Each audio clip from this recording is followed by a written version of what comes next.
Добрый день, уважаемые слушатели, уважаемые коллеги. Наша сегодня встреча обусловлена тем, что 2020 год стал знаковым для перехода на профессиональные стандарты в организациях.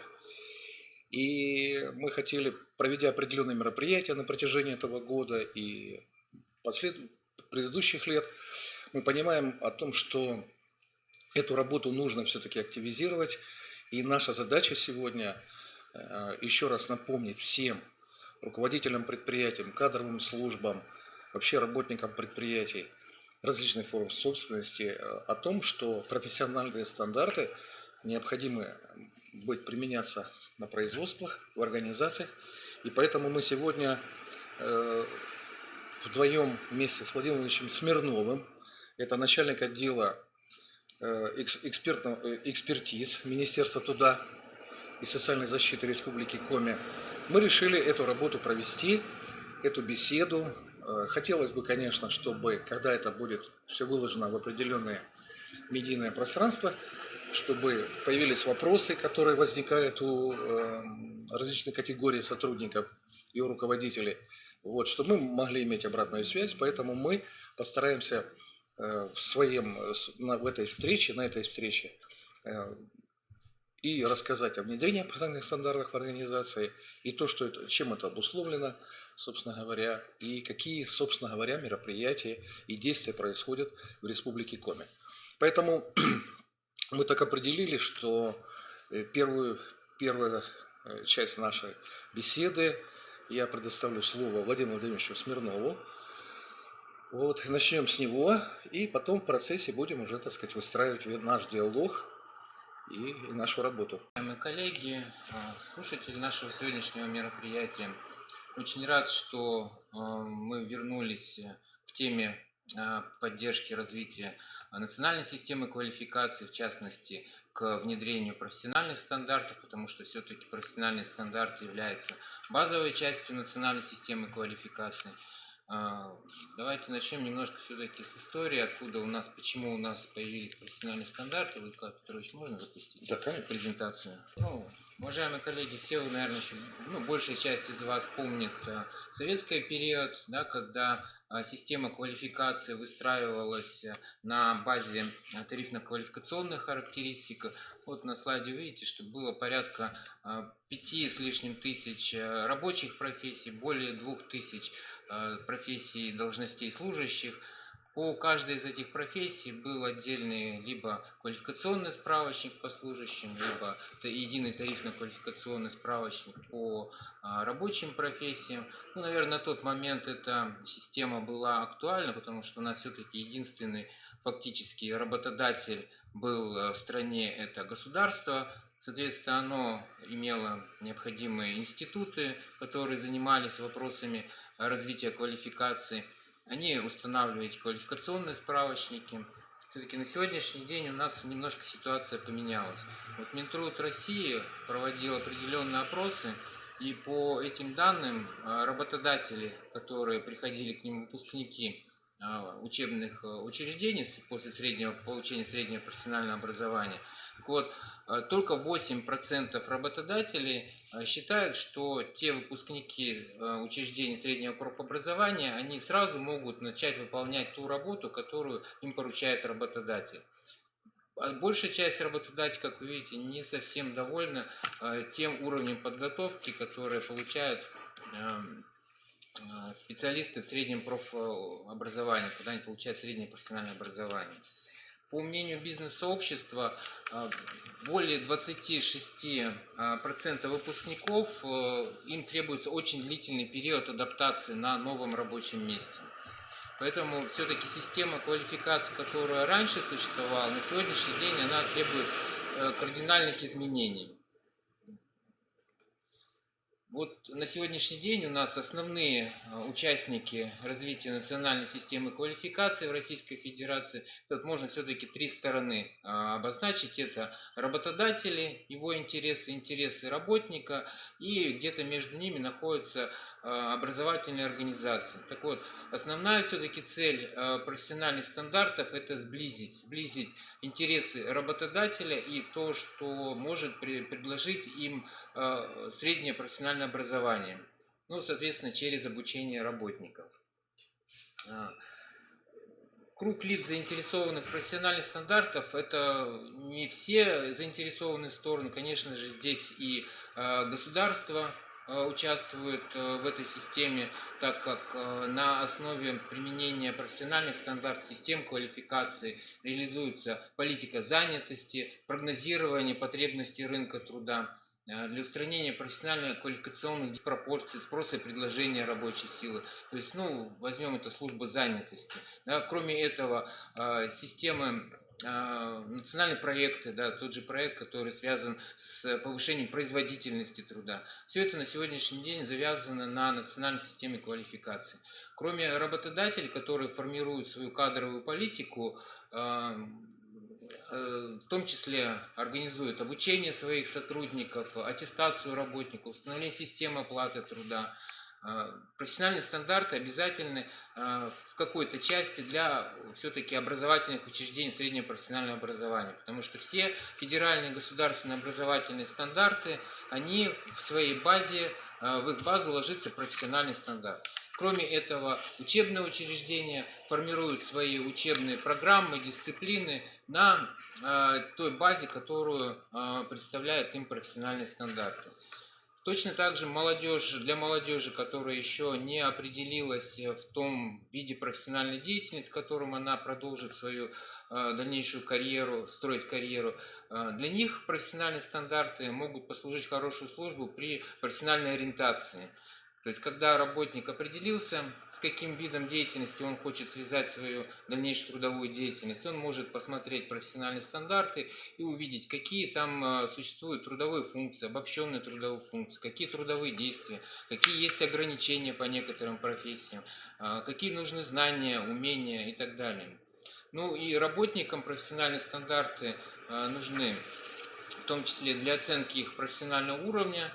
Они могут сами посмотреть, на какой они имеют уровень и соответствует ли их уровень тому, что необходимо знать по их профессии. Ну что ж такое у нас профессиональный стандарт? Да, как я вот уже сказал на предыдущем слайде, у нас на сегодняшний день порядка тысячи, чуть больше 1000 профстандартов. В реестре мы еще до этого дойдем, покажу, где этот реестр находится. Там 1300 профессиональных стандартов, но часть из них уже утратила силу, приняты новые. То есть на сегодняшний день действующих чуть более чем 1200 профессиональных стандартов. Профессиональный стандарт – это некое такое приспособление, которое, как я уже говорил, связывает интересы работодателя, работников и образовательных организаций. В Трудовом кодексе дается определение профессиональному стандарту. Это характеристика квалификации, необходимой работнику для осуществления определенного вида профессиональной деятельности. Профессиональный стандарт устанавливает требования к наименованию профессии в некоторых случаях. Как правило, в профессиональном стандарте все-таки указывается возможное наименование профессии, конкретное наименование профессии для отдельных видов работы, но все-таки регламентировано, тоже есть у нас такие профессии, по которым предусмотрены какие-то льготы, гарантии, ограничения, которые именно связаны с выполнением каких-то трудовых функций. Для примера возьмем тех же сварщиков, которые включены в списки на досрочное пенсионное обеспечение. То есть для того, чтобы работник не потерял свое право на досрочное пенсионное обеспечение, чтобы работодатель за него отчислял и дополнительный тариф в пенсионный фонд, и проводил не реже, чем один раз в 5 лет специальную оценку условий труда, наименование должности этого работника должно быть так, как написано в профессиональном стандарте. Во всех остальных случаях профессиональный стандарт все-таки говорит о том, что такое возможное наименование профессии. Профессиональный стандарт у нас устанавливает требования к уровню квалификации работников, практическому опыту, каким-то знаниям, умениям, профессиональным навыкам. Для государственного сектора, давайте все-таки с этим разберемся еще раз. Еще в 2012 году президент Российской Федерации сказал, что для государственного сектора профессиональные стандарты должны стать обязательными. После этого в целях реализации поставленных задач появилось у нас постановление правительства 584, которое определило некие особенности применения профессиональных стандартов для государственного сектора. Эти особенности должны были быть закончены реализацией до 1 января 2020 года, то есть, грубо говоря, для бюджетных учреждений, муниципальных учреждений, государственных учреждений, а также корпораций, где большая доля влияния все-таки принадлежит государству, законодатель дал небольшую отсрочку для того, чтобы работодатели правильно смогли внедрить у себя профессиональные стандарты. А что значит внедрить профессиональные стандарты? Это они должны обеспечить, что уровень квалификации их работников должен соответствовать тому, что написано в профессиональных стандартах. Потому что, как вы видите, профессиональный стандарт – это требование к квалификации, необходимой работнику для выполнения его трудовой деятельности.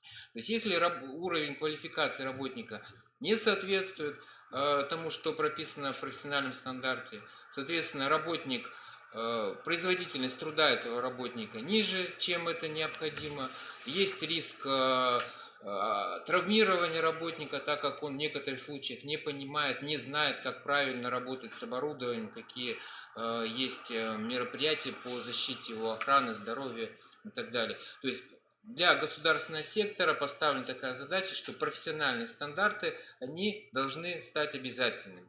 То есть если есть действующий квалификационный справочник и профессиональный стандарт, для учреждений бюджетного сектора нужно все-таки ориентироваться на профессиональные стандарты. Значит, как вы видите, или кто знает, действие 584 постановления, оно в принципе ограничено по времени до 1 января 2020 года. Но, как трактует на сегодняшний день Министерство труда Российской Федерации, Национальное агентство развития квалификации, действие этого постановления не закончилось вот этой датой 1 января 2020 года. Потому что у нас появляются новые профессиональные стандарты, некоторые профессиональные стандарты актуализируются, и, соответственно, работодатели должны в той же самой последовательности внедрять эти профессиональные стандарты. Что значит внедрение профстандартов? Это у работодателя должен быть сформирован список профессиональных стандартов, подлежащих применению в организации. На основании этого формируются сведения о потребностях в профессиональном образовании, в профессиональном переобучении, дополнительном профессиональном образовании. Определяются этапы внедрения этих профессиональных стандартов. То есть с 1 января 2020 года для работодателя, особенно для бюджетного сектора, ничего не поменялось. То же самое, если работодатель еще не успел все-таки внедрить какие-то профессиональные стандарты, либо у него изменилось штатное расписание, появились новые рабочие места, новые профессии, да, то есть он точно в такой же последовательности должен применять профессиональные стандарты, как это предусмотрено 584 постановлением. Для иных хозяйствующих субъектов, то есть это не бюджетный сектор, ситуация в принципе почти такая же. Да? То есть, как говорит Минтруд России, профессиональные стандарты в большей своей части носят рекомендательный характер.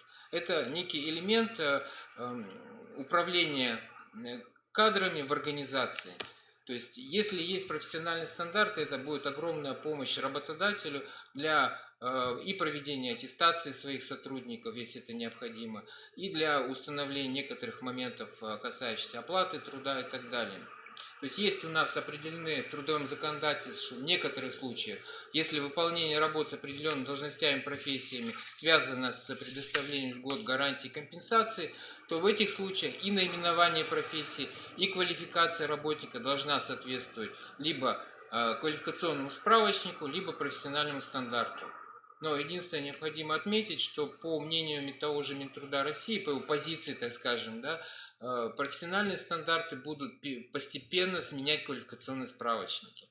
Такое у нас уже произошло по сварке, например, да, то есть на сегодняшний день квалификационные справочники в те пункты, которые касаются сварщиков, они просто-напросто утратили силу. То есть по сварщикам у нас на сегодняшний день только имеются профессиональные стандарты, и работодатель, как я уже говорил, те же сварщики, они у нас льготники, большая часть из них имеет право на досрочное пенсионное обеспечение, имеется по ним некоторые ограничения по привлечению туда труда подростков, например. То есть для них наименование профессии и квалификация этих работников должна строго соответствовать тому, что прописано в профессиональных стандартах. В остальных случаях, как трактует Минтруд России, все-таки профессиональные стандарты, они носят рекомендательный характер. Почему рекомендательный характер? Потому что профессиональные стандарты, они не вводят каких-то новых правовых последствий, правовых ограничений. То есть такая же система существовала и ранее, то есть те же квалификационные справочники, они раньше были. Профессиональные стандарты – это просто эволюция этих квалификационных справочников, они постепенно будут сменять ранее действующие документы, которые устанавливали квалификационные требования для работников. Ну, так как вопрос внедрения профессиональных стандартов в Республике Коми все-таки считается достаточно важным, потому что я говорил, это связано и с реализацией некоторых национальных проектов, в части, например, той же повышения производительности труда, обеспечения экономики высококвалифицированными кадрами, то вопрос применения работодателями профессиональных стандартов у нас находится на контроле, в том числе и руководства республики.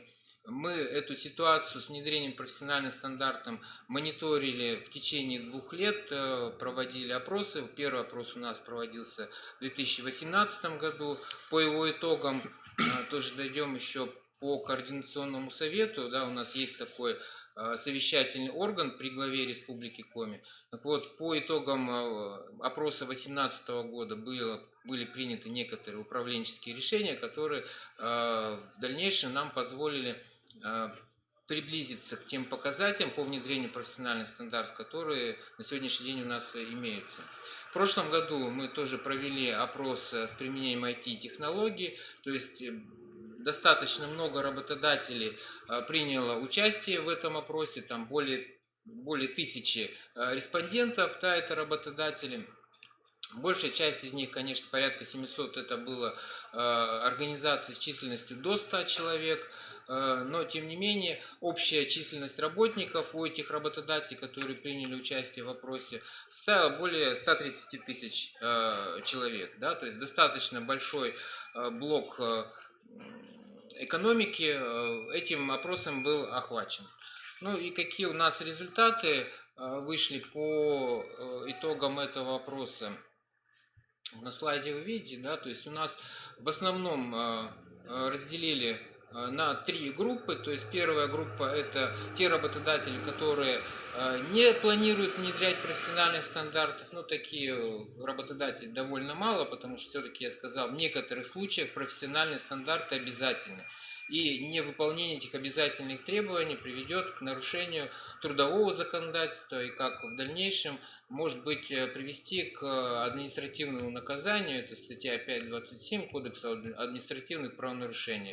То есть на юридическое лицо до 50 тысяч. Кроме этого, есть еще ряд моментов, с которыми связано внедрение профессиональных стандартов. То есть административная ответственность может быть тоже достаточно существенной. То есть таких работодателей, которые вообще не будут заниматься профессиональным внедрением профстандартов, достаточно мало, но и их вообще не будет в скором времени. А второй блок – это те работодатели, которые планируют внедрять профессиональные стандарты только в той части, в которой они обязательны.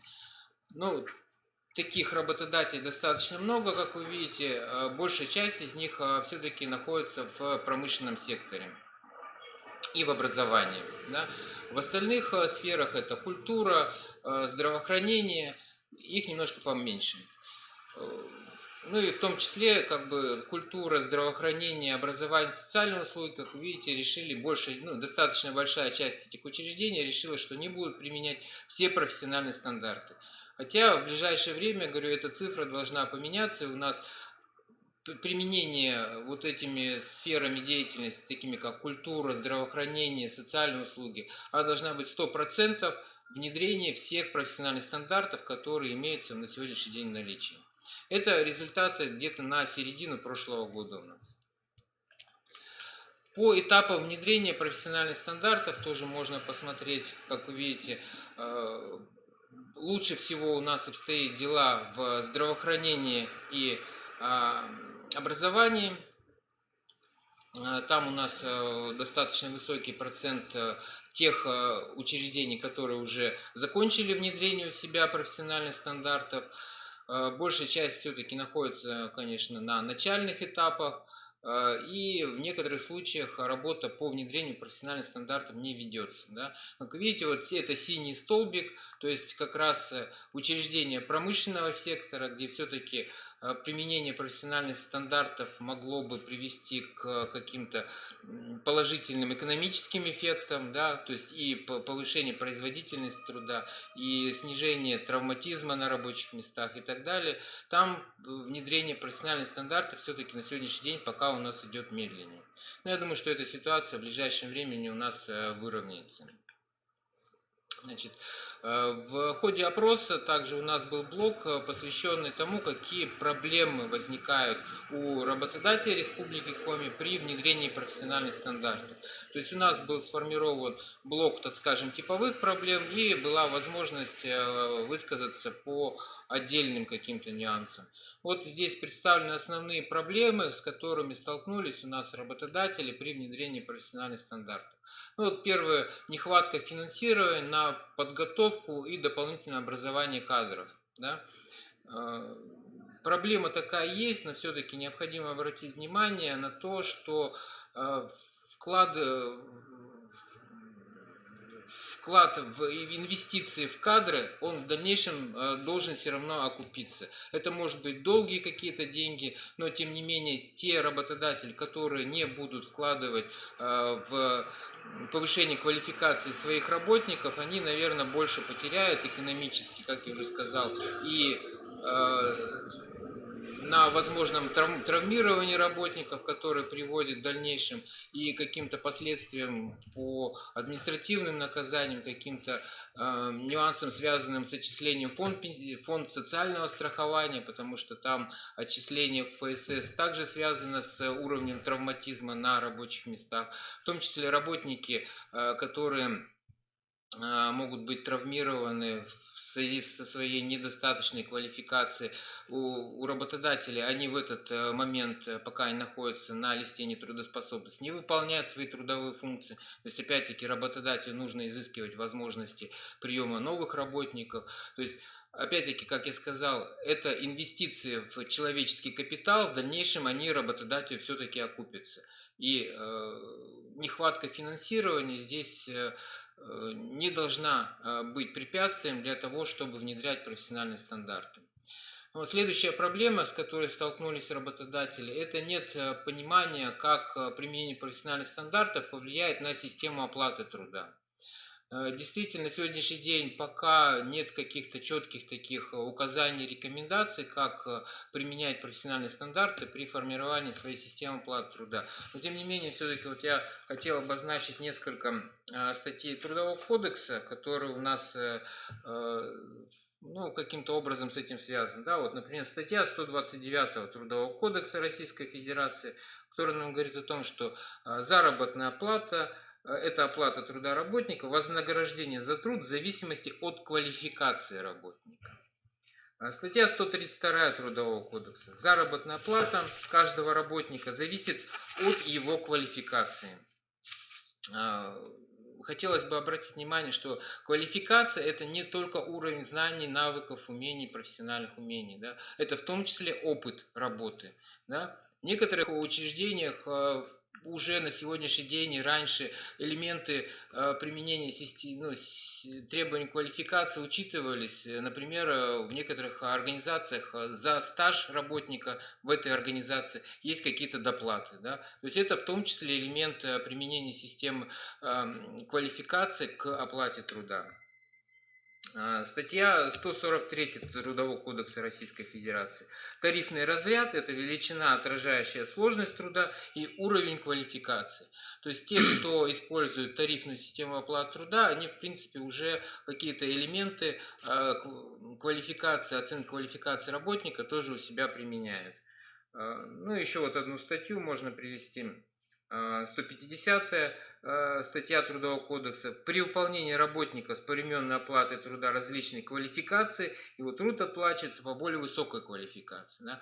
Опять-таки, здесь у работодателя есть возможность использовать требования квалификации при формировании своей системы оплаты труда.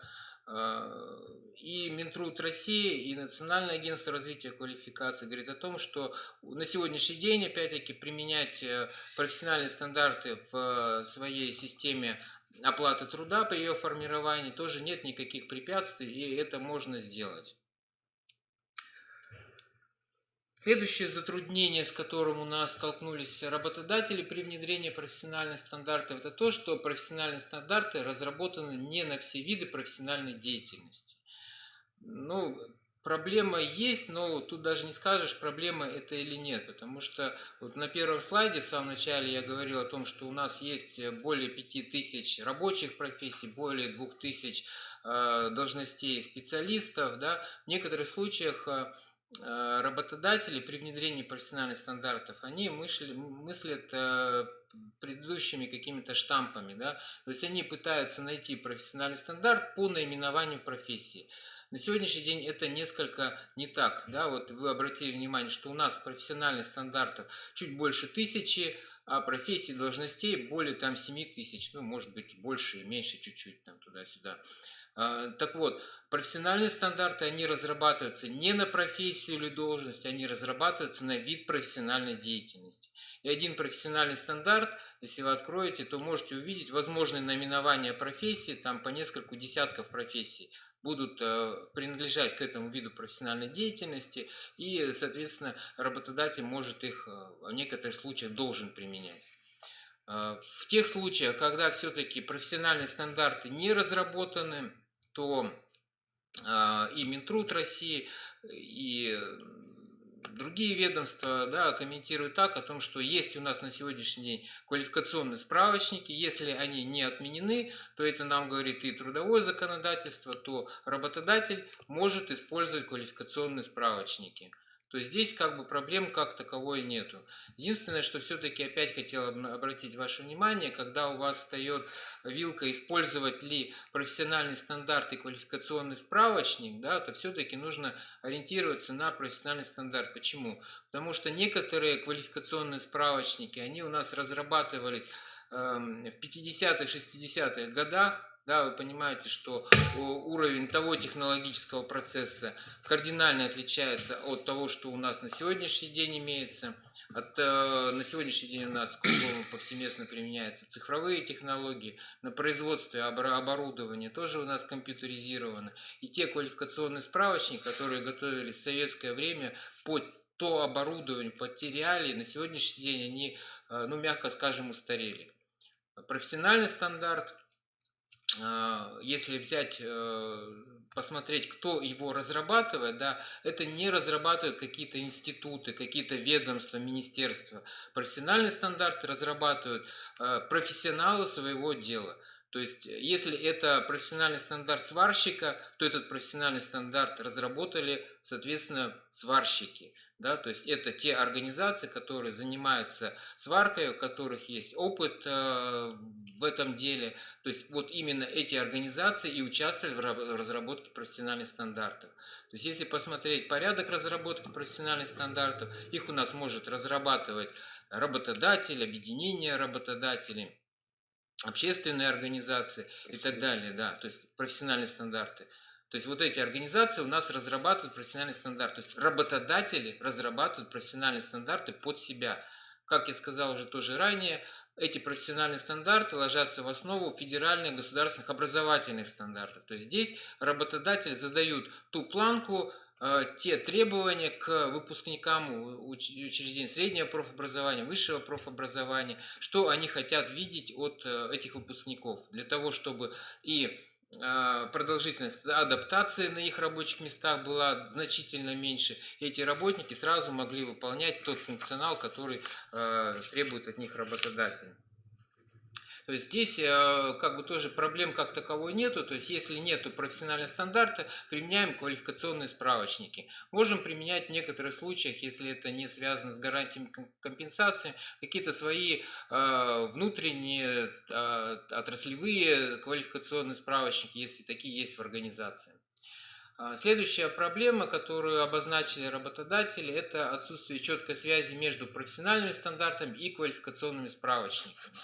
То же самое, о чем я ранее говорил, связь таковая все-таки она есть. Если вы откроете профессиональный стандарт, то вы там увидите ссылки на квалификационные справочники, ссылки на общероссийский классификатор занятий, ссылки еще на ряд документов, которые ранее устанавливали требования квалификации работников.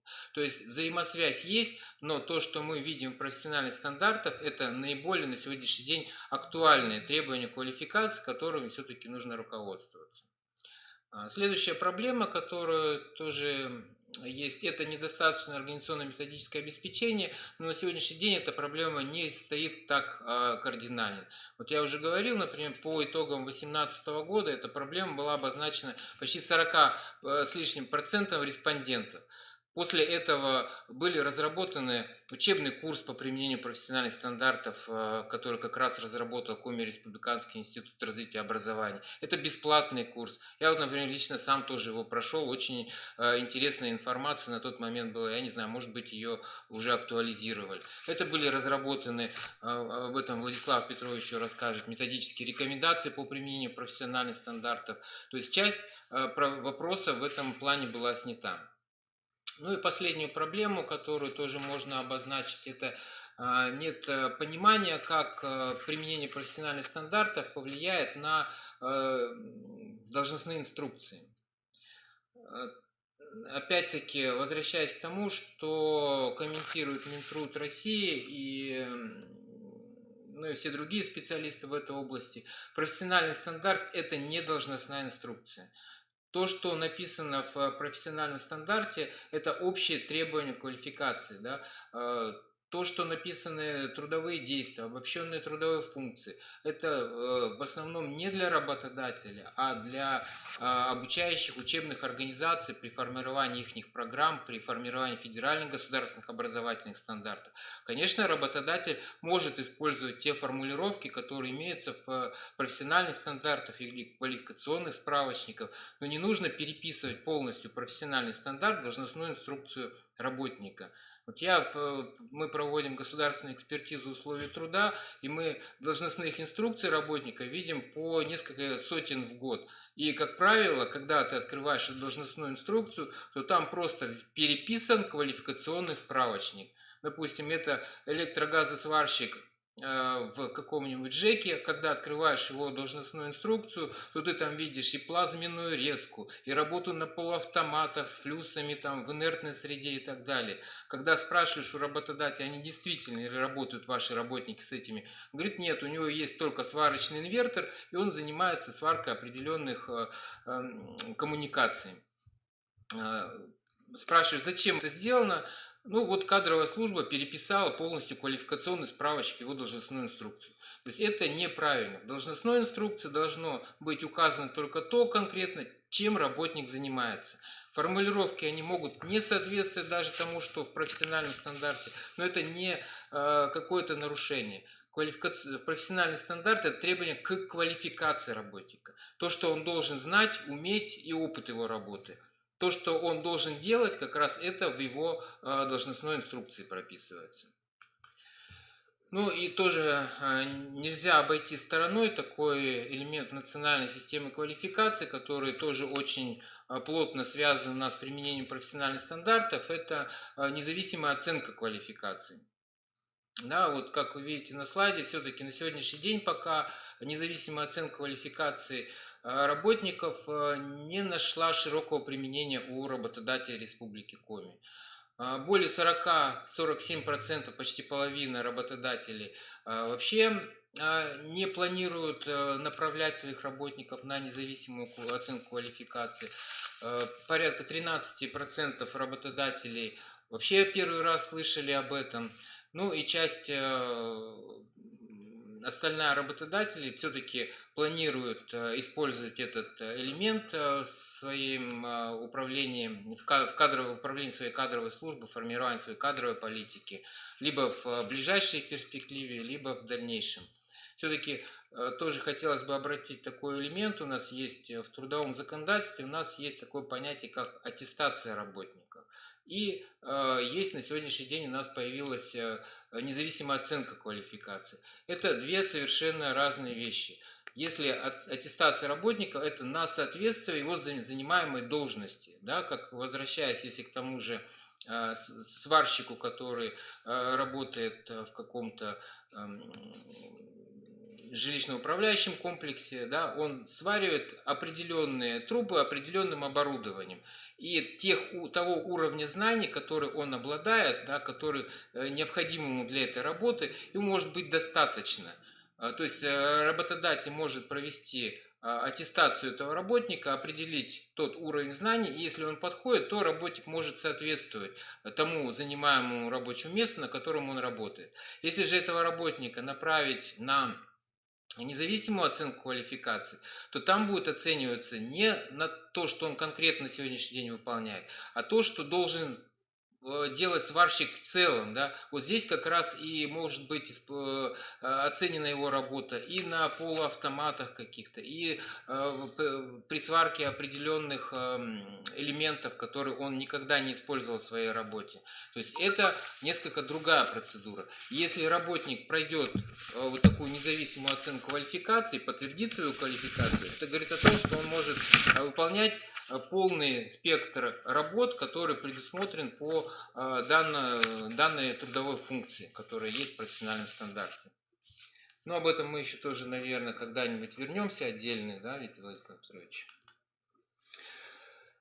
Значит, вот еще хотелось бы обратить ваше внимание о том, что на сайте Минтруда Республики Коми тоже есть раздел, посвященный в целом национальной системе квалификации, профессиональным стандартам. Здесь у нас имеется ссылка и на те ресурсы, которые вот разрабатывал Коми Республиканский институт развития образования. Есть некоторая нормативка, есть реестр организаций, которые занимаются независимой оценкой квалификации.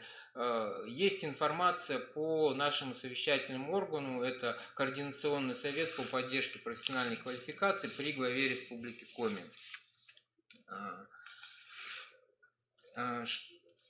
Почему я упомянул о Координационном совете? Да, этот совет у нас уже с 2016 года, более 4 лет он работает. Это не тот орган, который сделает все за всех, да, это совещательный орган, в состав которого входят и представители власти, и представители бизнес-сообщества, и профсоюзные организации, и учебные организации. То есть это тот орган, который у нас в Республике Коми сдает направление развития национальной системы квалификаций, дает некие рекомендации и в некоторых случаях делает какие-то действия, которые позволяют интенсифицировать этот процесс.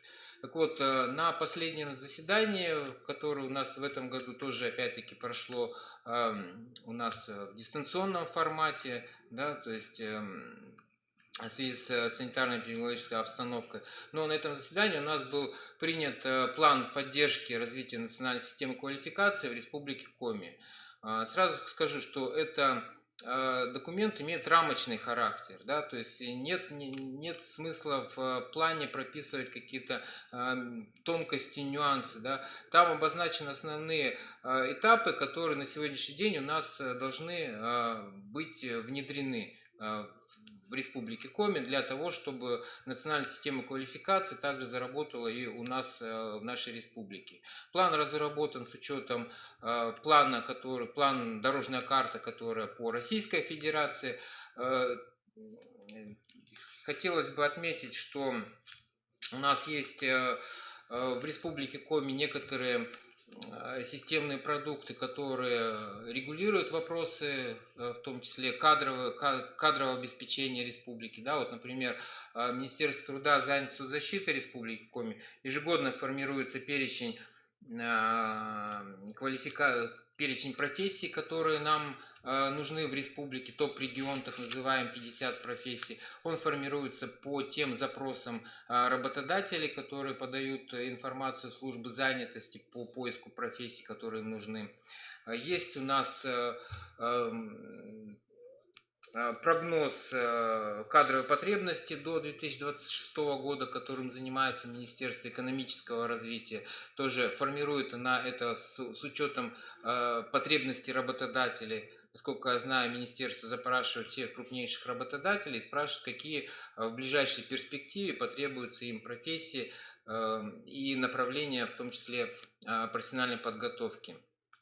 Это у нас все вошло в наш план поддержки развития национальной системы квалификации. И вот я здесь выделил, у нас в плане, конечно же, в основном прописаны органы исполнительной власти Республики Коми, Республиканский методический центр, который занимается развитием национальной системы квалификации Республики Коми. Но есть некоторые мероприятия, которые нельзя будет реализовать без участия, так скажем, участников рынка труда. Да? Под участником рынка труда здесь понимается, это все заинтересованные в этом направлении стороны. Это, во-первых, и работодатель, это и работники, это и служба занятости и так далее. То есть, да, как государство, в том числе здесь, как крупнейший работодатель выступает, то есть по бюджетной сфере. Вот, например, первый пункт, на который хотел обратить ваше внимание, это направление предложений по актуализации профессиональных стандартов Министерства труда и социальной защиты Российской Федерации. Откуда этот пункт у нас появился? Это из того же 584-го постановления правительства. Там предусмотрено, что по бюджетным учреждениям органы исполнительной власти и в том числе работодатели при необходимости актуализации каких-то профессиональных стандартов могут эти предложения отправлять в Минтруд Российской Федерации. В данном случае, если у вас есть какие-то предложения по актуализации профессиональных стандартов, потому что профессиональных стандартов более 1000, в каждом конкретном случае необходимость его актуализации может определить только специалист в своей сфере, да, то есть я, например, не знаю, чем занимается та или иная профессия, то есть это может определить только специалист в своей сфере. Так вот, если есть такие предложения, то их можно направлять либо в Минтруд России напрямую, ну, либо можно направлять и в Минтруд Республики Коми, да, где мы все это соберем и направим в Минтруд России, ну, либо через тот же Республиканский методический центр все это сделать. Следующий момент, на который тоже хотел обратить, где у нас прописаны участие участников рынка труда в реализации плана мероприятий, это участие в общественном обсуждении профессиональных стандартов. Опять-таки, как я сказал, что профессиональные стандарты это у нас, так скажем, живой механизм, который у нас постоянно актуализируется, развивается. Да? Вот, например, совсем недавно у нас есть, например, профессиональный стандарт горнорабочий, который раньше объединял у нас и горнорабочий подземный, и еще ряд профессий, которые выполняли. Да. На сегодняшний день, если заглянуть в реестр профессиональных стандартов, у нас появился отдельный профессиональный стандарт горнорабочий подземный, то есть его вычленили из того профессионального стандарта. Он на сегодняшний день еще пока не вступил, но в ближайшее время он вступит. Перед тем, как профессиональный стандарт вступает в силу, после того, как его разработчики подготовили, после согласования с советами по профессиональным квалификациям, после одобрения его на Совете при Президенте Российской Федерации, он поступает в Минтруд России, который должен формализовать его в виде нормативно-правового акта. Делается это, как и все нормативные правовые акты, размещается на сайте regulation .gov.ru, то есть как все нормативные правовые акты, можно поучаствовать в его обсуждении, если есть какие-то претензии, то можно там тоже высказать его.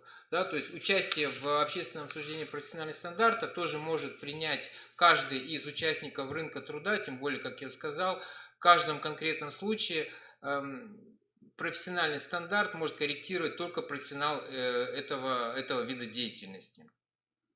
Следующий момент – это участие в разработке, обсуждении, апробации профессиональных стандартов, подготовка предложений по итогам его разработки. Тоже есть у нас, сейчас я перемотаю, да, вот есть у нас такой аппаратно-программный комплекс профессиональные стандарты. Это простандарт Росминтруд. Да, если забьете, то он вам выдаст вот такой аппаратно-программный комплекс. У нас здесь есть и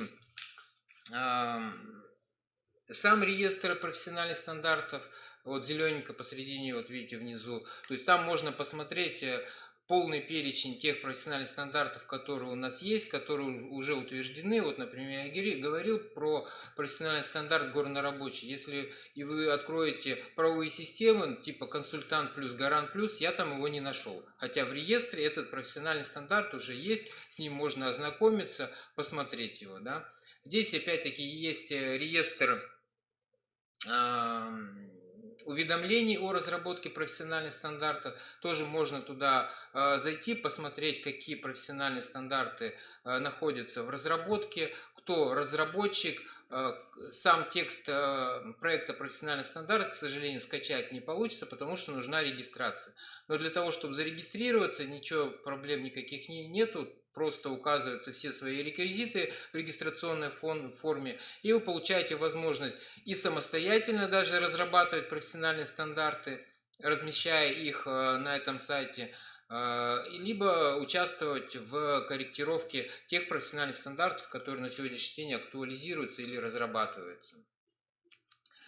Значит, еще один тоже мероприятие, в котором можно поучаствовать всем, это формирование перечня профессиональных стандартов, разработка которых является первоочередной задачей для экономики Республики Коми. Как я уже вам показывал, что у нас есть топ-50, которые формируются по потребности работодателей в кадрах, есть прогноз кадровой потребности. Да. У нас в Координационном совете есть рабочие группы отраслевые по всем отраслям, это и промышленность, и строительство, и сельское хозяйство. Да? То есть, если вы считаете, что тот или иной профессиональный стандарт является первоочередным для экономики Республики Коми, то можно выйти на либо через Министерство труда, либо через Республиканский методический центр, для того, чтобы связаться с теми или иными заинтересованными лицами, которые будут формировать такой перечень, который у нас будет основным для экономики Республики Коми.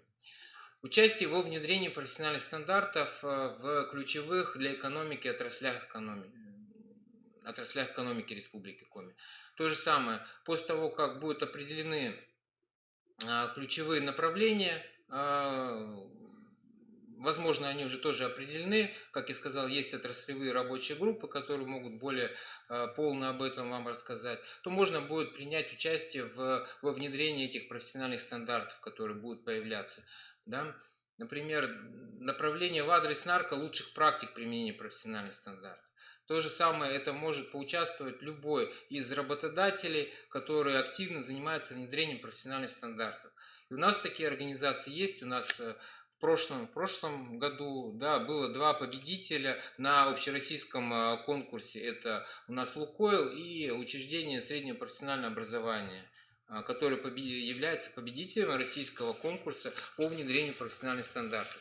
То есть есть лучшие практики, например, та же практика Лукойл нами популяризировалась, и информация была на Координационном совете рассмотрена, было направлено другие организации не только там по применению профессиональных стандартов, но и по применению элементов независимой оценки квалификации. Вот, например, Лукойл у нас достаточно активно в Республике Коми занимается независимой оценкой квалификации своих сотрудников. То есть он направляет специализированные центры, экзаменационные центры, где часть работников, которые занимаются, там, по-моему, оператор добычи нефти и газа, еще ряд профессий, которые у них проходят независимую оценку квалификации. То есть это вот в этих мероприятиях может поучаствовать любой участник рынка труда. Развить национальную систему квалификации только сверху, используя административный ресурс, используя только органы исполнительной власти, нам никогда не удастся, если в этом не будет принимать активное участие работодателей Республики Коми. То есть вот к этому призываю. Сам план поддержки развития национальной системы квалификации вот на нашем сайте тоже размещен. Мы его рассылали во все органы исполнительной власти, во все муниципалитеты. Более 100 крупным работодателям Республики Коми тоже направили, так что все-таки рекомендую вам с ним ознакомиться и желательно принять в нем участие. Если вы такое участие примете, ну, какую-то проинформируйте Минтруд Республики Коми, а мы уже донесем до Координационного совета эту информацию. И последнее, что хотел вам все-таки напомнить, да, вот то, что мы с вами сегодня проводим вот такое мероприятие, это не единственное мероприятие. У нас также проходит цикл вебинаров, которые проводит НИИ охраны труда при Минтруде с обществом знания. Да, очередной вебинар у нас запланирован по графику на 29 сентября. Вот это все на том же сайте, аппаратно-программный комплекс «Профессиональный стандарт». И там есть календарь мероприятий, где можно посмотреть, какие мероприятия. Это не единственное мероприятие. В сентябре там есть еще другое мероприятие, тоже по внедрению профессиональных стандартов. Это все мероприятия бесплатные, то есть достаточно зарегистрироваться и принять в дистанционной форме участие в этих мероприятиях и получить какие-то знания. Ну вот то, о чем я хотел сказать, я, по-моему, донес. Владислав Петрович. Спасибо, Владимир Владимирович. Конечно, благодаря вашей и профессиональной подготовке, и пониманию этой проблемы мы находимся вместе с вами с самого начала этого всего нашего движения развития национальной системы квалификации в республике. Поэтому вот начиная где-то с конца 16 и начала 17 года мы постоянно в теме, вместе в контакте и так далее. Вот говоря о той информации, которую вы нам донесли до слушателей, до коллег, хотелось бы вот что уточнить все-таки. Вот вы сказали, ну, собственно говоря, это в документах на нормативной правовой базе, что до 1 января 2020 года фактически должны все организации государственные с участием там больше 50%, да, внедрить и применить профстандарты на своих производствах. Что, собственно говоря, ну, не совсем до конца сделано. Хотя мониторинги были проведены определенные, мы опрашивали организации, кто применяет, и вы на таблице показали, что сегодня это в части здравоохранения можно отметить определенный рост, там и в области образования, совершенно верно. А все-таки вот дальше, я понимаю, что в большей части это все, допустим, согласно 584 постановления правительства, что несет рекомендательный характер. Но сегодня те условия, в которых мы находились, вот с условием пандемии, там, да, COVID-19, что многие находились на дистанционном управлении и так далее. И сразу проявились очень масса вещей, которые мы поняли, что на плаву, в принципе, оставались те организации, где все-таки, хотя я понимаю, что были ограничения, там различные условия в связи с коронавирусом, вот, те организации, у которых все-таки отношение работодателей, кадровой службы к людям и применение профстандартов, да, и сыграло определенную роль. Это я скажу по общению с организациями вообще в республике, и крупного бизнеса, и малого бизнеса, да. Вот приводили примеры Лукойл. Сейчас я сформулирую все-таки вопрос к вам. Все-таки Лукойл, да? Да, у них есть сегодня 2 экзаменационных центра созданных, где проходят независимую оценку их специалисты по рабочим профессиям. Вот. И это дает определенный результат. То есть им не нужно отправлять на какие-то курсы, обучать, получать там удостоверения, все прочее, проходит на своих полях. Центр оценки квалификации у них, естественно, в центре, в Москве, а экзаменационный центр находится здесь именно непосредственно на рабочих территориях, где происходит сам процесс производственный процесс. Вот. Это дает свои результаты. Да, это плюс, и мы это видим. И вот люди, которые, в принципе, прошли, больше Лукойл не тратит на них, на какую-то их там профессиональную подготовку и так далее. Получил свидетельство, будьте любезен, ты соответствуешь тем профессиональным компетенциям, тем трудовым функциям, которые предъявлены в стандарте, ты соответствуешь и продолжаешь работать. Где, естественно, и зарплата, как вы говорите, и социальные гарантии, и там безопасность, и все остальное. А что делать остальным? Ну вот есть такие две отрасли. Я подвожу, так сказать, момент к вопросу. Очень большой, где-то около больше 12 тысяч работающих в республике, задействованы в жилищно-коммунальной сфере.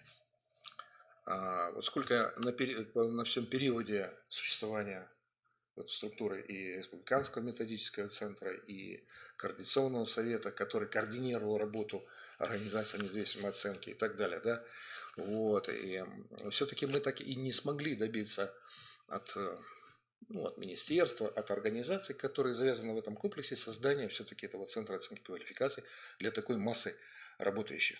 Хотя их профессии перекликаются в массой других. Если сварщик, вы приводили пример, ты работаешь в системе ЖКХ, или ты работаешь там где-то на Монде, или там на другом производстве, в Комитексе, или там фабрика Зеленецкая, практически работы те же самые. Ну, условно, кроме каких-то условий, может быть.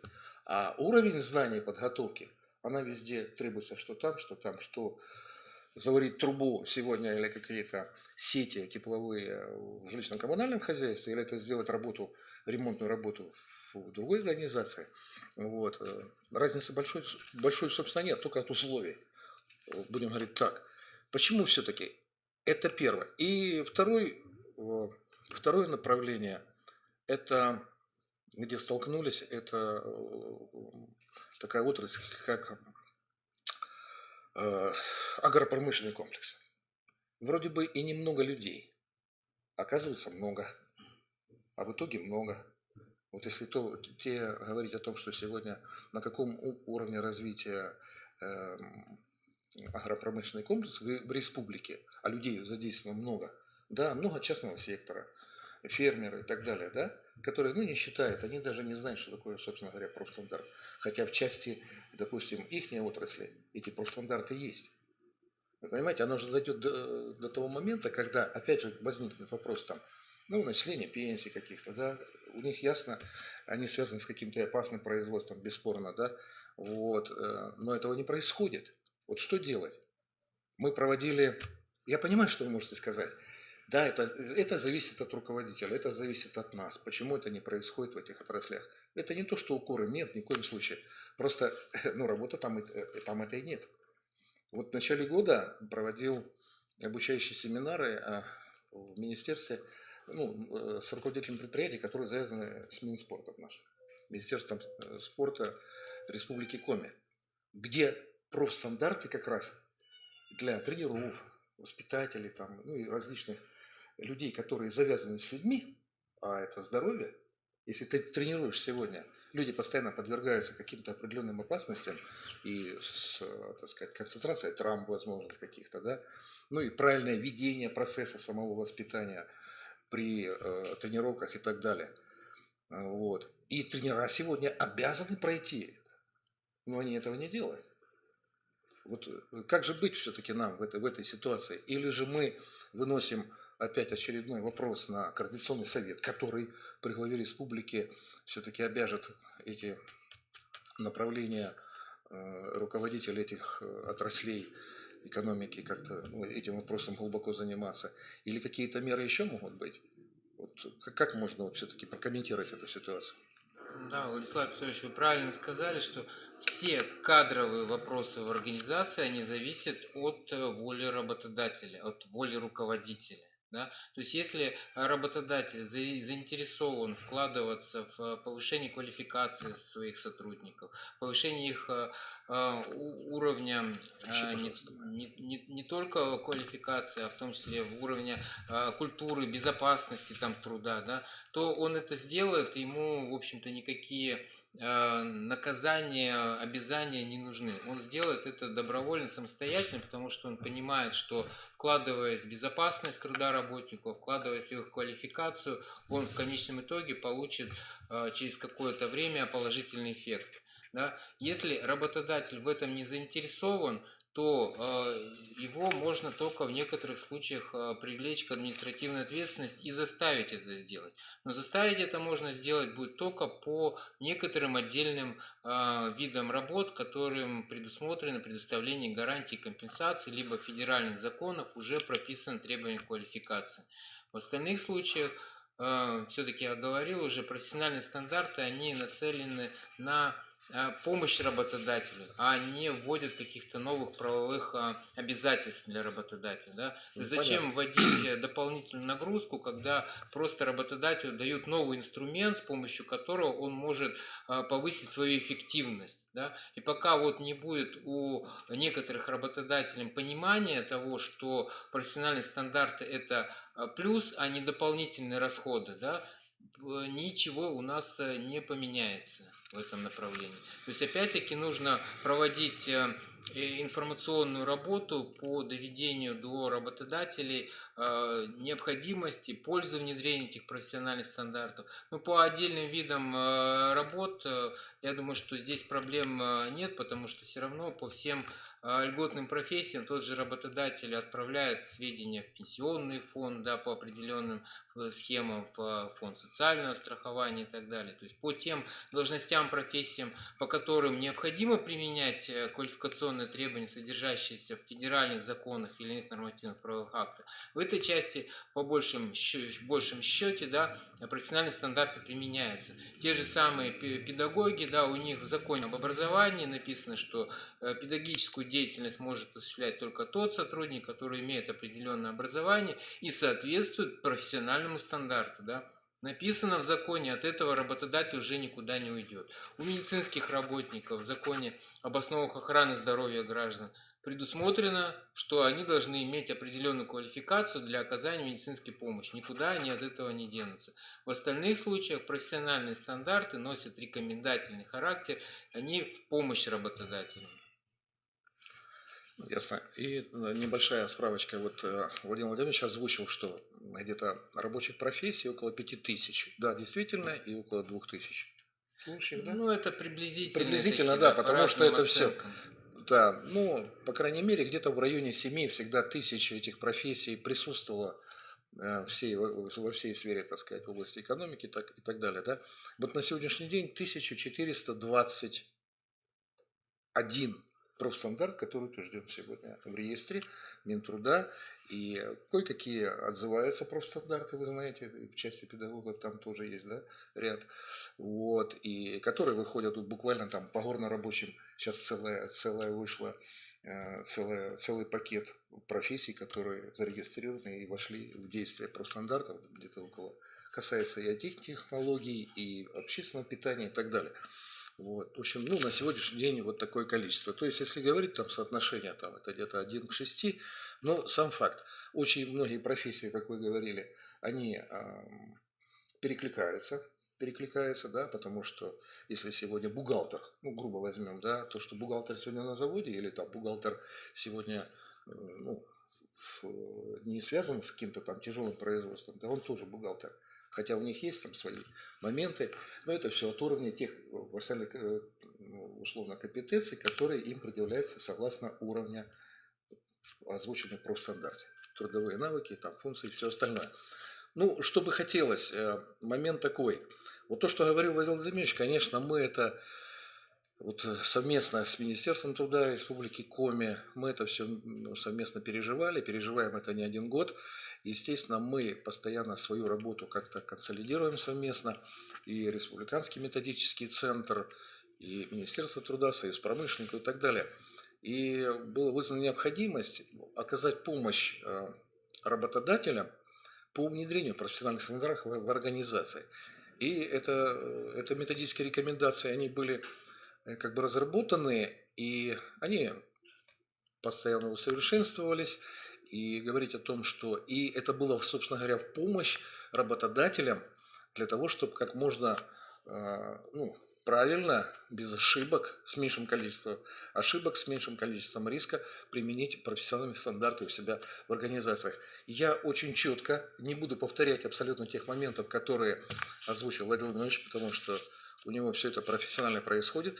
Я только единственное, что могу сказать, что понятно, что еще раз, хотя повторю, что все-таки профессиональный стандарт – это характеристика тех квалификаций, необходимых работнику, которые необходимы работнику для осуществления своей профессионального вида деятельности. Да? Они носят комплексный характер. Это необходимые для работника трудовых функций, знания, умения, значит, актуализация состояния информации в востребованных перспективных профессиях, вот, и современные требования к работникам и учет этих требований в системе подготовки кадров. Это очень важно. И вот на этой бы странице презентации хотелось бы отметить, вот, начиная говорить об этом, назначение профстандарта и так далее, хотелось бы сразу обратить внимание на категорию работников, которые возглавляют кадровую службу предприятий.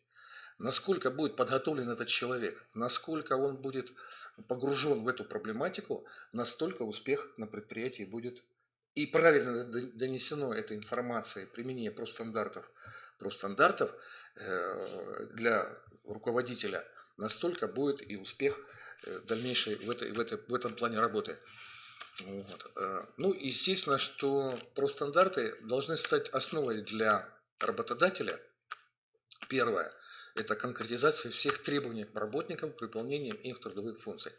Четко и ясно. Да, мы в ЕТКСе, в единых этих тарифных справочниках сталкивались и с такими положениями, формулировками, которые, ну, будем говорить так, извините за грубость, тупо переписывались в должностные инструкции, и мы имели то, что мы имели. Потому что знать уметь для специалиста широкого профиля на 1/3 странички машинописного текста это, естественно, недостаточно. И мы не знаем, какие трудовыми функциями он должен обладать, какими умениями он должен обладать, что, собственно говоря, есть в профессиональных стандартах. Поэтому я считаю, необходимость перехода это даже, ну, собственно говоря, и неоспоримо. Ну, это решение задач в области управления. Вот. Как можно мотивировать и стимулировать вот эти структуры, которые в организациях, тех же кадровиков, да, чтобы прописывать все эти вещи, постулаты профстандартов в должностных инструкциях их работников.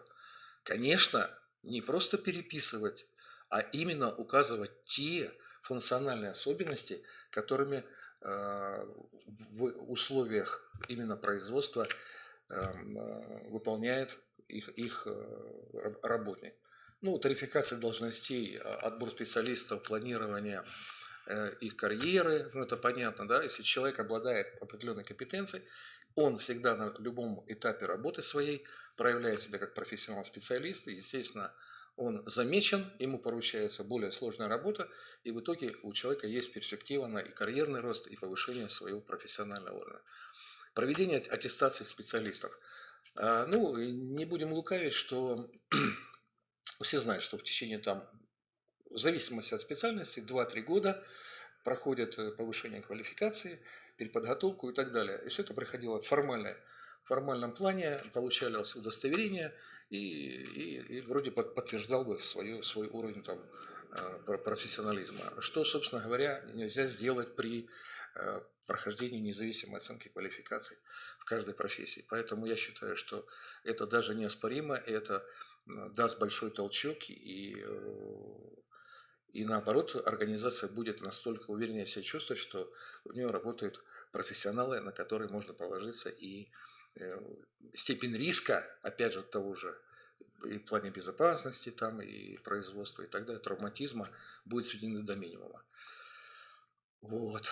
Ну и такой момент, и уже это говорилось, увольнение специалиста при восстановлении его несоответствия профессиональным требованиям. Конечно, это процесс сложный, ну не то, что сложный, он долгий. Естественно, человек каждый, претендуя на зарплату, претендуя на какие-то преференции на производстве, он, естественно, должен доказать своим трудом, что он профессионал, что он соответствует определенным требованиям профессиональным, и тогда вопрос о его увольнении там, или сокращении, или там, снижении зарплаты, или понижении должности, само собой отпадает. Вот. Ну, говорил уже Владимир Владимирович за 584 об особенностях применения, и не буду останавливаться, потому что очень четко он все это довел.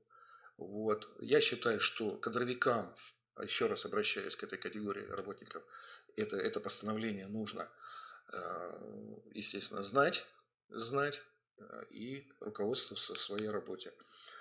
Что мы, собственно, сделали? Я не буду показывать, но на этом слайде, если это будет видно на экране, разработаны вот такие методические рекомендации для руководителей организации применения профстандартов в деятельности. Если говорить о содержании этого документа, этот документ составлен для упрощения и понимания руководителям и кадровикам, даем методические рекомендации для того, чтобы как можно проще им без ошибок применять профессиональные стандарты. Все очень прописано. Шаги, которые указаны, это формирование приказов внутренних, которые необходимы, создание комиссий, рабочих групп, составление плана по организации применения профстандартов. Это определение перечня локальных актов, которые должны, ну, так сказать, сопровождаться в этом процессе. Вот. Ну и так далее. Там очень много и так далее. И нормативка, которая используется в этой ситуации для того, чтобы эти профстандарты применять. Поэтому я считаю, что если внимательно почитать пошагово, и шагов тогда, Владимир Ильич, мы с вами было 9, потом сделали 7, да? Вот, я считаю, что это оптимальный документ, ну, по крайней мере, на сегодняшний день, то, что мы имеем, я думаю, он безошибочный. Ну, и повторюсь еще, что есть бесплатные курсы прохождения, можно это все в режиме онлайн пройти, ответить. На первой странице это методических рекомендаций, это можно всю эту информацию получить и пройти. Вот они внешне выглядят так и так далее. Вот. Ну, здесь просто рекомендация, как пользоваться поисками, отслеживать появление, отслеживание обновления профстандартов. Но это я считаю, что, опять же, это касается работников кадровых служб, которые за этим должны неукоснительно следить. Почему тут проскочила, значит, физическая культура? Потому что вот та независимая оценка, о которой Владимир Владимирович говорил, и я там буквально 2 приложения, Советы профессиональных квалификаций, их на сегодняшний день 41 уже в различных отраслях экономики. Это и по спорту, это в общем, в сельском хозяйстве, и в системе ЖКХ, и сварочная, по охране труда, да, и в области гостеприимства того же, да. То есть у нас почти все сферы деятельности уже все охвачены. Практически там и есть и космос, и машиностроение, и так далее. Атомная энергетика, да. Это первые, что в этом случае можно отметить, сказать, что работая с работодателями, вот в 2017 году у нас появился в республике первый центр оценки квалификации в области сварки. В 2019-2018 году у нас появился Центр оценки квалификации по персоналу и офисным работникам. В 2019 году, в феврале месяце, у нас открылся Центр оценки квалификации финансового рынка. Вот. И это те центры оценки квалификации, которые мы сегодня в республике имеем, и где уже проходила независимая оценка квалификаций. В 2019 году был в феврале месяце подписано соглашение с СПК, и мы ввели сюда в республику пилотный проект по проведению государственной итоговой аттестации, сопрягаемой с независимой оценкой квалификации. Вот. Ну, конечно, мы это пережили, провели эту независимую оценку, участвовали. Министерство образования представило учащихся, которые были выпускниками среднего профессионального образования вот по этим видам профессий, по финансовому рынку, по сварке. Вот, и оценивали их работу, даны рекомендации. Есть люди, которые защитились, а остальным те получили рекомендации в исправлении своих ошибок. Вот. Ну, смотрите, опять же, повторяюсь то, что говорил Владимир Ильич, профессиональные стандарты обязательно, если положены компенсации льготы, которые установлены ограничения по этим статьям Михаил Трудового Анатольевич, это кодекса, да, обязательно только по закону. по По, закону. по понятиям, да, которые, если мы хотим добиться улучшения всего в организации, да, то есть нужно применять их все. Если есть профессиональный стандарт, его нужно применять. Здесь говорится о том, что вот за неисполнение вот этих статей будет наказан работодатель, да, ведь? А так применение профессиональных стандартов никто не спорит, оно должно везде применяться. Везде применяться, да. Пусть это рекомендательный, не рекомендательный, это просто даст очередной толчок и для работодателя, и в целом для его производства. Ну, требования к работникам, это, опять же, делали презентацию для Министерства спорта, и вот профстандарт тренер, бухгалтера, там все это. Вот это то, что ответственность за неприменение профстандартов тоже повторять не буду. Уже сказано, какие штрафы будут наложения, будет трудовая инспекция это все дело отслеживать и так далее. Ну и важно понимать, какими ресурсами пользоваться.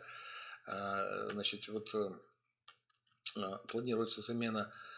Пока, если же, вот понимаете, всегда в любом нормативном акте, которые выпущены последние, они, собственно говоря, и применяются, да? Да, у Как нас есть правило. в Трудовом кодексе такое понятие применение нормативно-правовых актов во времени. Да? То есть там, если есть два документа одинаковой юридической силы, да, которые регулируют один и тот же вопрос, то применяется более новый документ. То есть это в Трудовом кодексе такой момент есть. Так что вот, да, это обязательно нужно об этом, ну, понимать и знать и так далее. Вот. Порядок применения профессиональных стандартов организации, это все это прописано в рекомендациях, не будем повторяться, это я говорил уже и приказы издания, вот, распоряжений, создание рабочих групп, в которые должны входить специалисты, вот, и, ну и так далее, весь перечень тех требований, которые сегодня и так далее. Но вы должны постоянно держать в ознакомлении значит, сотрудников своих, они должны знать о том, что происходит, какие изменения происходят и так далее. Это очень важно. Вот. Ну и перечень документов, которые могут потребовать изменений. Это положение об аттестации, это однозначно. Вот, положение об обучении, понятно, положение о премировании, вот, положение о структурных подразделениях ваших, штатное расписание. Штатное расписание, конечно, нужно приводить в соответствие. Это однозначно, потому что масса вещей, профессии-то и нет. Я вот столкнулся с такой проблемой на одном предприятии. Я общаясь с руководителем кадровой службы, вот, ну, к сожалению, вот руководитель не знал, а кадровик пришел со штатным расписанием, и у них есть рабочие профессии сварщик. И когда я говорю, вы знаете, что 6 профессий, они уже выведены, и ТКС нет. Есть сегодня уровни, по которым оценивается сегодня, да, по профстандарту, а этих профессий нет. Вот. Ну, это та же песня, о которой вы говорили, что прописано все, вплоть до сварки в космосе, а работает, естественно, в структурах ЖКХ, где это никогда в жизни не применяется. Поэтому вот такая ситуация. Поэтому штатное расписание должно быть, естественно, приведено в соответствие. И наименование тех профессий, которые ну, озвучены, как они озвучены сегодня в профстандарте, ну и те требования и так далее, которые опять же, в профстандарте.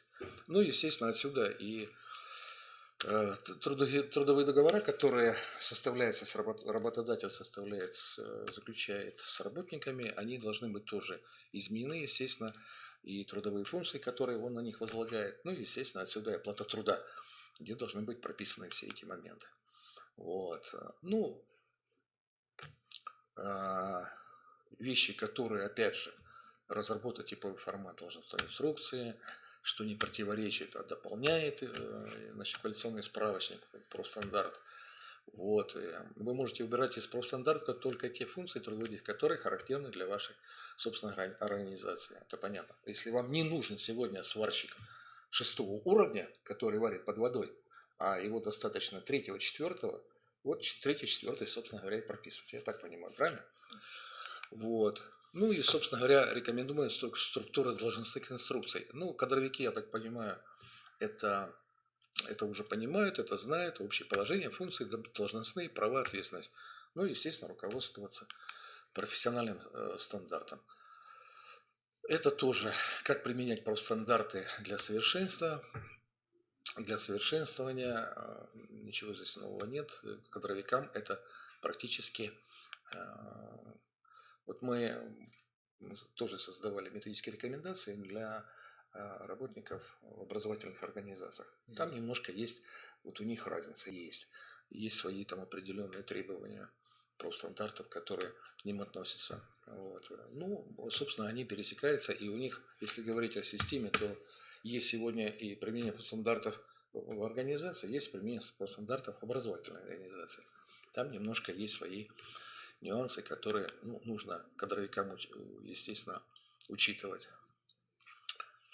Вот. Структуры, функции, поля. Ну, собственно говоря, вот такая ситуация. Есть у нас на сайте Республиканского методического центра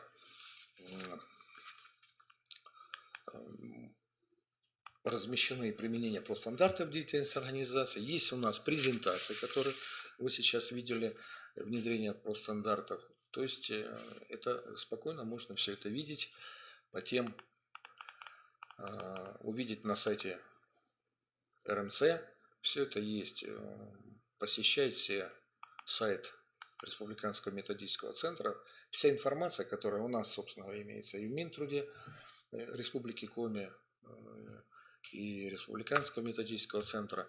Ну, учитывая, что все-таки национальная система была создана в свое время столько-то лет назад, начиная с 2006 года, если я не ошибаюсь. Первый профстандарт у нас в 2013 году появился. Сама понятие там 11-12 год, когда у нас вот это вот начиналось. Вот Национальное агентство развития квалификации создано Российским союзом промышленников и предпринимателей. Почему, собственно говоря, в 2016 году и по поручению президента Союза Арсения Николаевича Шохина всем региональным отделениям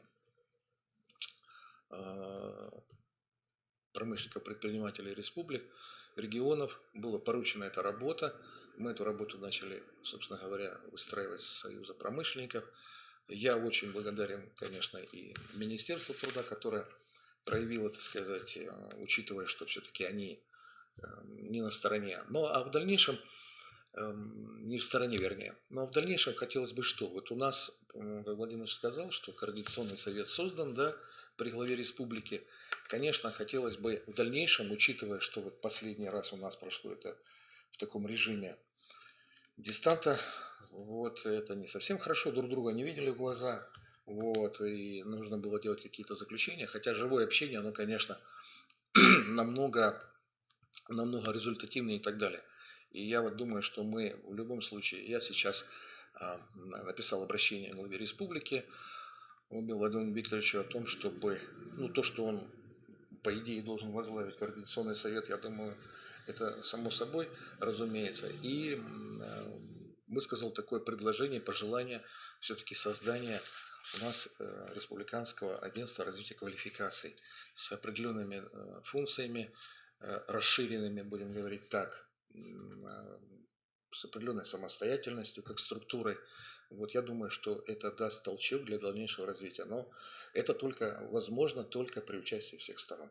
И правительства республики, и всех государственных структур, собственно говоря. Ну и, естественно, и сообщества как такового, работодателей. Работодатели – это одна из основных тех ветвей этих структур, которые являются заказчиками всего этого процесса. Поэтому в данной ситуации вот так. Мне бы хотелось бы, подводя итоги, хотелось бы отметить такой момент, что если мы как бы в дальнейшем все-таки станем на путь истины и будем заниматься этой проблемой, и то, что внедрение профстандартов – это все-таки обязательная процедура, и чтобы не ждать нам никаких там изменений, там каких-то периодов в жизни общества и так далее, да, это будущее наше, это будущее наших выпускников, это будущее наших работников и так далее.